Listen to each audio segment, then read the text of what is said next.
જય સ્વામિનારાયણ મિત્રો, સ્વાગત છે તમારું મારી યુટ્યુબ ચેનલ સ્વામિનારાયણ સ્પેશિયલમાં। આજે હું તમારી સાથે લઈને આવી છું ગઢડા પ્રથમ પ્રકરણનું 7મું વચનામૃત અન્વય વ્યતિરેકનું। તો તે પહેલાં જો તમે મારી ચેનલમાં નવા હોય તો મારી ચેનલને લાઇક અને સબસ્ક્રાઈબ જરૂરથી કરજો અને જય સ્વામિનારાયણ લખવાનું ભૂલતા નહીં। સ્વામિનારાયણ હરિ વચનામૃત ગઢડા પ્રથમ પ્રકરણનું 7મું અન્વય વ્યતિરેકનું। સ્વામિનારાયણ હરે સંવત 1876ના માગસર સુધી 10મને દિવસે શ્રીજી મહારાજ શ્રી ગઢડા મધ્યે દાદા ખાચરના દરબારમાં બિરાજમાન હતા ને સર્વ શ્વેત વસ્ત્ર ધારણ કર્યા હતા અને પોતાના મુખારવિંદની આગળ સાધુ તથા દેશ દેશના હરિભક્તની સભા ભરાઈને બેઠી હતી।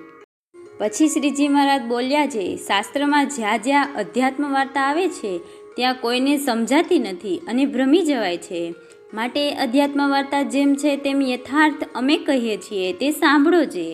સ્થૂળ સૂક્ષ્મને કારણ એ 3 દેહને વિશે એકાત્મપણે જે વર્તવું તે એ જીવનું અન્વયપણું છે અને એ 3 દેહથી પૃથકપણે સત્તા માત્ર જે કહેવાતો હોય તે જીવનું વ્યતિરેકપણું છે તથા વિરાટ સૂત્રાત્મક અને અવ્યુક્ત એવા જે 3 શરીર તે ઈશ્વરને કહેવાય તે ઈશ્વરનું અન્વયપણું છે અને તે શરીરથી પૃથક ને સત્તા માત્રપણે કહેવાતા તે ઈશ્વરનું વ્યતિરેકપણું છે તથા માયા અને માયાના કાર્ય જે અનંત કોટી બ્રહ્માંડ તેની વિશે વ્યાપકપણે જે અક્ષર બ્રહ્મને કહેવાતા તે એનું અન્વયપણું છે અને તે સર્વથી વ્યતિરેક સચ્ચિદાનંદપણે જે અક્ષર બ્રહ્મને કહેવાતા તેનું વ્યતિરેકપણું છે તથા અક્ષર બ્રહ્મ ઈશ્વર માયા જીવ એ જે બ્રહ્માંડ એમને વિશે જે શ્રી કૃષ્ણ ભગવાનને અંતર્યામીપણે કહેવાતા અને નિયંતાપણે કહેવાતા તે એ ભગવાનનું અન્વયપણું છે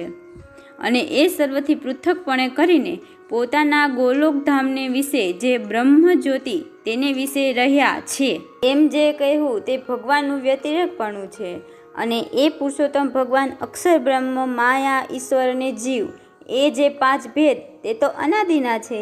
ઇતિ વચનામૃત। એવી રીતે ગઢડા પ્રથમ પ્રકરણનું 7મું જે તે થયું।